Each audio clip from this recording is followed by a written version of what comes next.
وفاقی وزیر احسن اقبال نے واضح کیا ہے کہ عام انتخابات اپنے وقت پر ہوں گے۔ عمران خان ملک میں عوام کو تقسیم کرنے کی کوشش کر رہے ہیں۔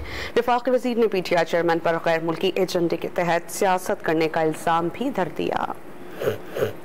الیکشن انشاءاللہ اپنے وقت کے اوپر ہوگا، لیکن یہ فتنہ جس کا نام عمران نیازی ہے، یہ مسلسل پاکستانی قوم کو تقسیم کرنے پہ لگا ہوا ہے۔ اس کو باہر سے پیسہ آتا ہے اور یہ باہر سے پیسہ لے کر دوسروں کی سیاست اور دوسروں کی زبان بولتا ہے۔